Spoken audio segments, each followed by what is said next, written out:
आज के शो में।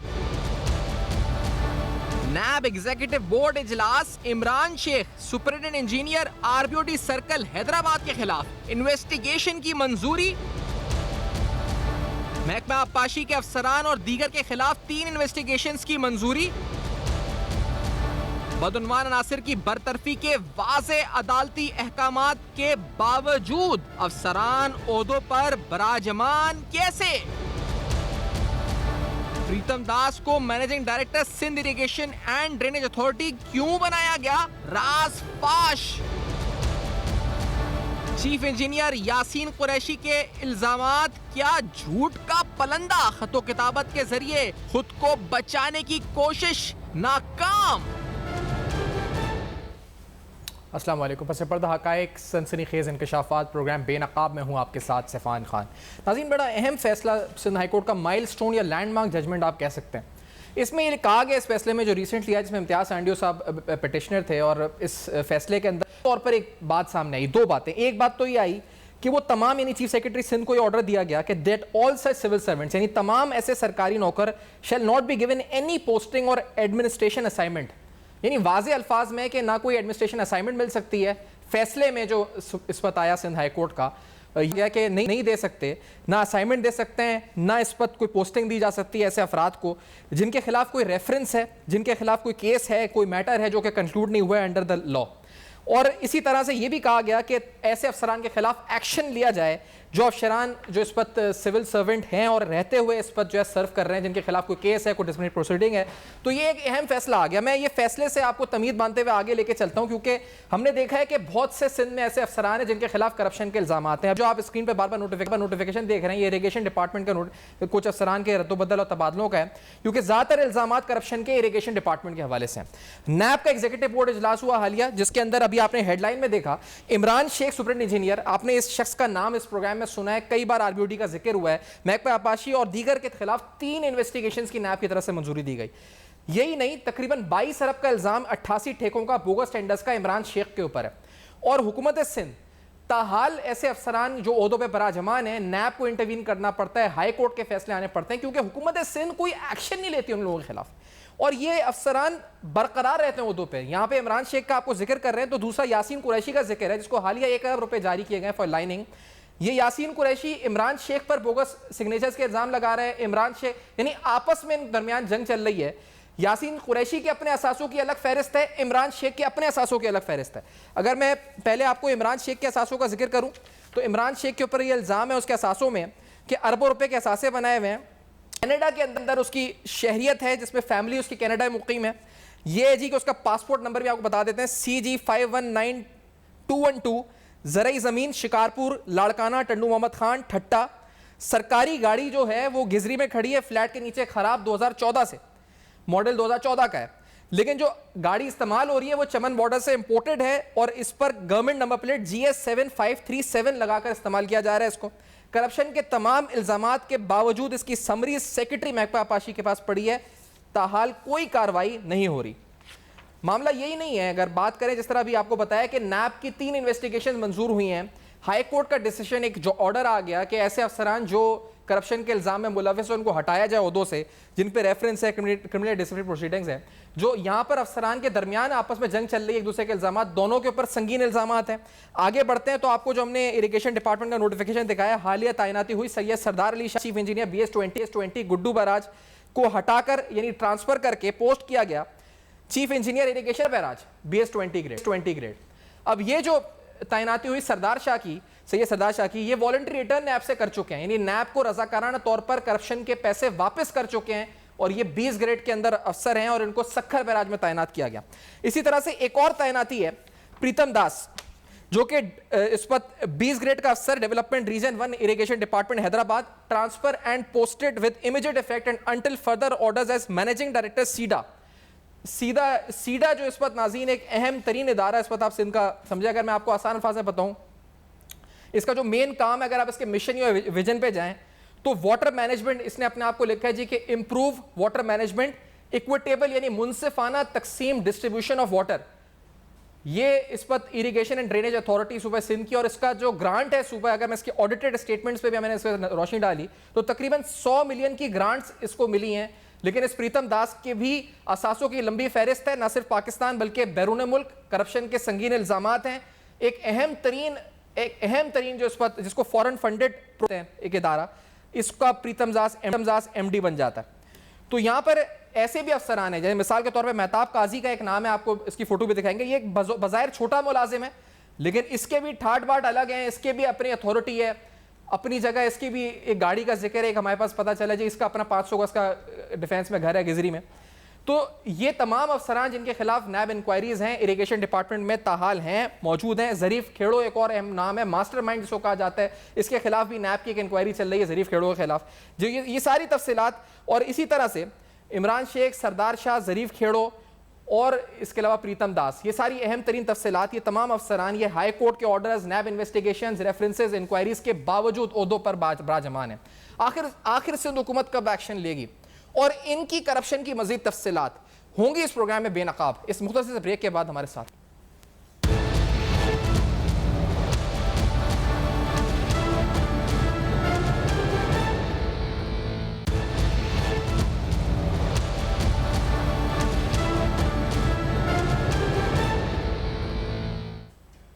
Welcome back. आप देख रहे हैं बेनकाब। बेनकाब में आपको बताते हैं तफसीलन कि किस तरीके से सिंध हुकूमत की इस वक्त आशीर्वाद से ऐसे अफसरान हाल ओहदों पर बराजमान है जिन पर नैब इंक्वायरीज, रेफरेंसेज, इन्वेस्टिगेशंस बार मंजूर हो रही हैं और बैठे में अब ऐसे अफसरान, जिसमें हमने एक नाम यासीन कुरैशी का भी लिया, 1 अरब के फंड का भी जिक्र किया जो रिसेंटली अप्रूव हुआ, जो इल्ज़ाम इमरान शेख पे लगा रहा है कि बोगस सिग्नेचर 22 अरब जो भी 88 बोगस टेंडर्स थे उस पर उसके थे। इसकी अहलिया 18 ग्रेड के अफसर अनीला कुरैशी। और ये आपको अंदाजा सिर्फ इस वीडियो से होगा कि ये अफसरान ना सिर्फ खुद इस पर ऐसी पावर्स रखते हैं, बल्कि इनके वाले हैं वो भी ऐसी पावर्स 18 ग्रेड के अफसर गार्ड लेकर चलती है और लोगों के ऊपर तशद्दुद करती है। उसका एक अंदाजा आपको एक छोटे से क्लिप में हो जाएगा कि किस लेवल के ऊपर ये लोग ऑपरेट करते हैं और कितने ताकतवर अपने आप को समझते हैं। जरा ये देखते हैं।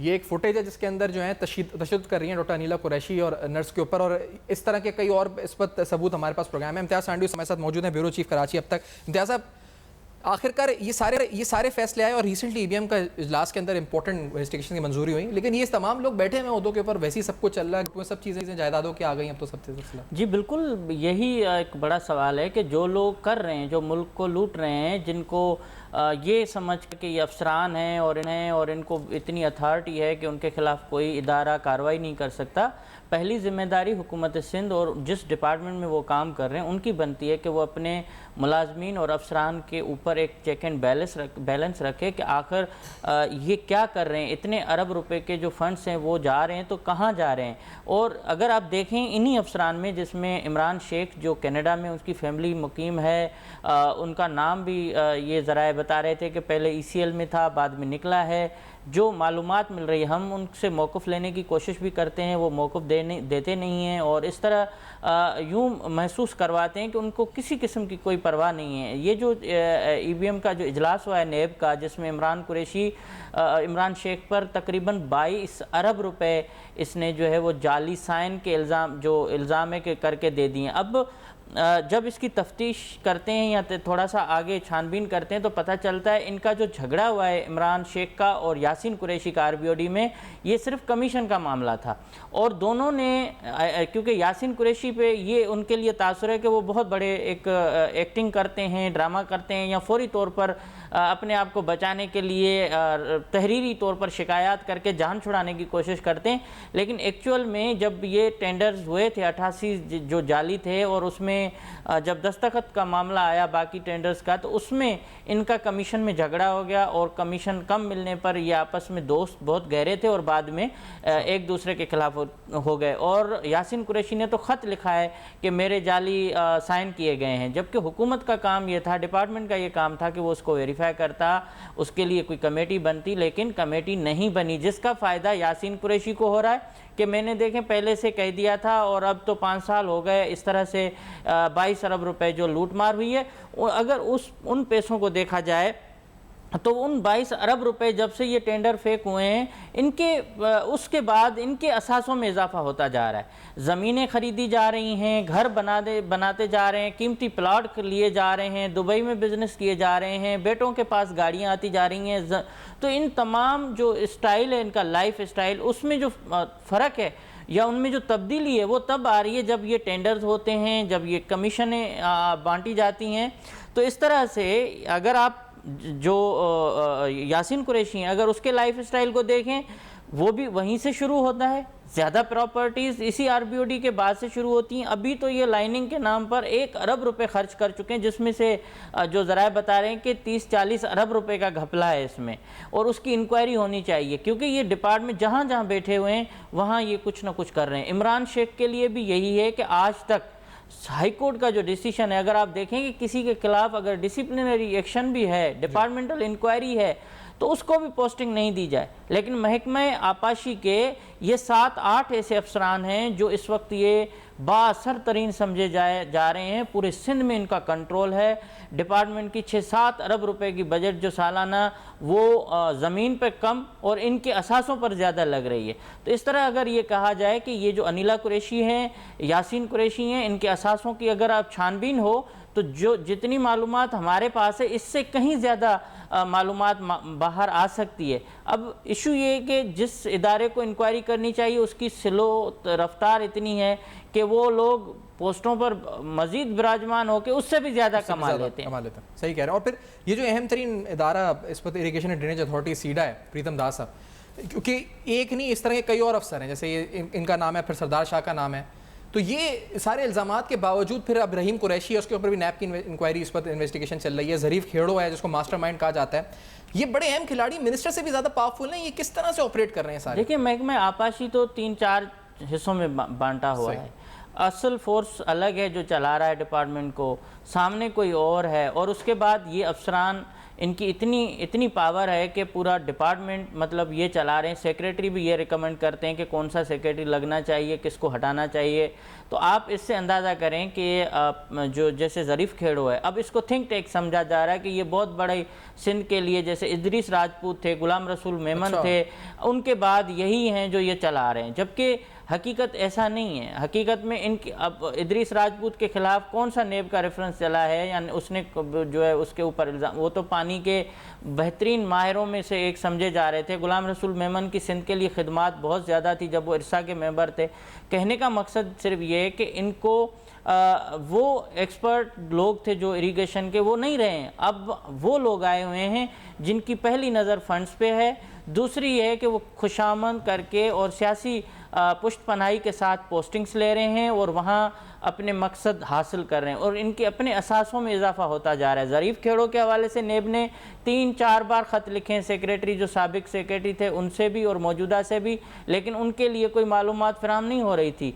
प्रीतम दास के लिए सखर में नेब की जानिब से ज़राए बता रहे हैं कि इंक्वायरी चल रही है। सखर में डॉल्फिन शादी हाल वो इनका है, नवाब शाह में इसके असासे हैं, इसके साथ ज़मीनें अलग हैं, और जो फहरिस्त है वो तवील फहरिस्त है। अब हम इस मामले पर ज़्यादा से ज़्यादा एक सहाफ़ी या एक जो जर्नलिस्ट है वो, और इनसे भी हमने रब्ता किया है पहले मौक़िफ़ देने के लिए कि आप आएँ और अपना मौक़िफ़ दें, और उसके साथ देखें जो मालूमात है वो ली जा सकती है और किसी से ये पूछा जा सकता है कि आपके ऊपर अगर इल्ज़ामात हैं तो ये दुरुस्त हैं या नहीं हैं, और वो देना चाहें। अब इसमें ज़मीनें हैं, प्रॉपर्टी जो बिल्डिंग नवाब शाह में बताई जा रही है, बिल्डिंग्स हैं प्रीतम के, और इसके साथ उनके ऊपर भी अच्छे खासे इल्ज़ामात हैं फंड्स में हेरा फेरी करने के। और जो रिसेंटली इनकी प्रमोशंस भी हुई, इतने बड़े इख्तलाफात के बावजूद, इतने ऑब्जेक्शंस के बावजूद कि वीआर किया हुआ शख्स सरदार शाह भी प्रोमोट होता जा रहा है और प्रीतम दास और ज़रीफ खेड़ो ये सारे प्रोमोट हो गए, जबकि दूसरी जानब चीफ सेक्रेटरी किसी और को प्रमोशन देने के लिए तैयार नहीं है।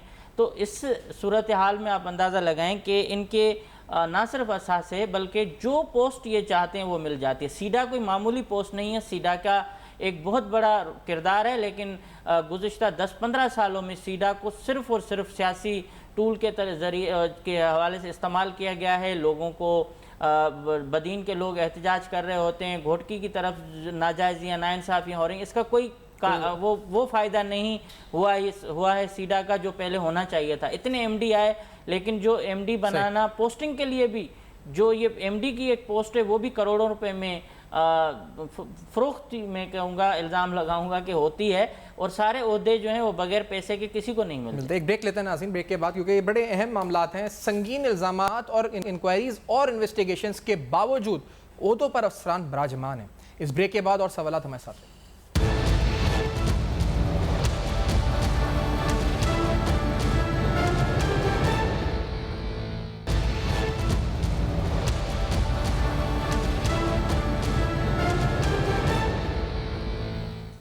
Welcome back. आप देख रहे हैं बेनकाब। बेनकाब में तफसीलन आपके सामने महकमा पाशी के उन अफसरान की तफसीलात रख रहे हैं जो असासे बना रहे हैं। अरबों रुपए के करप्ट अफसरान भी हैं जिन पर इल्ज़ामात, करप्शन रेफरेंसेज, नोटिस, नैब बार बार इन्वेस्टिगेशन इंक्वायरीज कर रहा है। डिस्पाइट दैट वो अपने उहदों पर बराजमान है।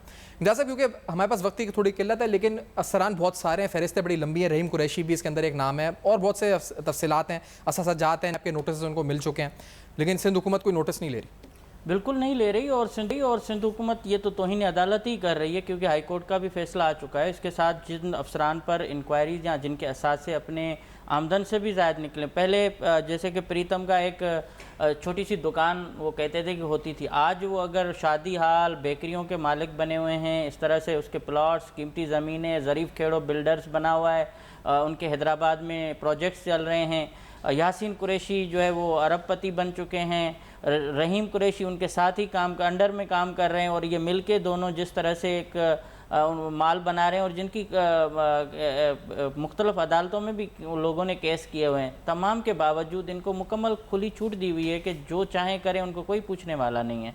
तो इस सूरत हाल में मेरे ख्याल में वक्त की कमी होने की वजह से जो इन्वेस्टिगेशन जिस लेवल की है, उसमें एक अफसर पे भी आप करेंगे तो 2-3 शोज़ आपके तो हो जाएंगे। और इस वक्त की जो मौजूदा सूरत हाल है, जिसमें महकमा इरिगेशन बिल्कुल उन लोगों के हवाले कर दिया गया है जो संगीन करप्शन के इल्ज़ामात का सामना कर रहे हैं, और उसके साथ यहाँ कोई रेट नज़र नहीं आ रही हुकूमत की। हर बंदा अपनी एक सल्तनत बना के बैठा हुआ है उनके इदारों में, और इदारे तबाह होते जा रहे हैं, वो लोग ज़्यादा अमीर होते जा रहे हैं। तो ये एक बदकिस्मती है। मेरे ख़्याल में हुकूमत सिंध को अब सिंध हाई कोर्ट के फ़ैसले को मनो अन जो है वो इम्प्लीमेंट करे, ये वरना जो है वो तौहीन अदालत होगी, और इसके जो है नताइज मेरे ख्याल में ज़्यादा ख़तरनाक हो सकते हैं। एग्जैक्टली। और फिर इस पूरी सूरत में नाज़रीन जो आपके सामने हमने तफसीलात रखी हैं, उसमें जो हालिया होने वाली तरक्कियाँ हैं, हुसन सरदार शाह हो गया, और सरदार शाह के क्रूज चल रहे हैं दुबई में, जो उनके तो दुबई की तो बेतहाशा प्रॉपर्टी है उसके पास। और ये देखें, और इसको इस वक्त सखर बैराज पे तैनात कर दिया गया। इंपॉर्टेंट तरीन इस वक्त तैनाती है ये 20 ग्रेड के अंदर। और फिर इस शख्स ने वॉलंटरी रिटर्न किया हुआ है, रजाकाराना तौर पर लूटी हुई रकम वापस की हुई है नैब को।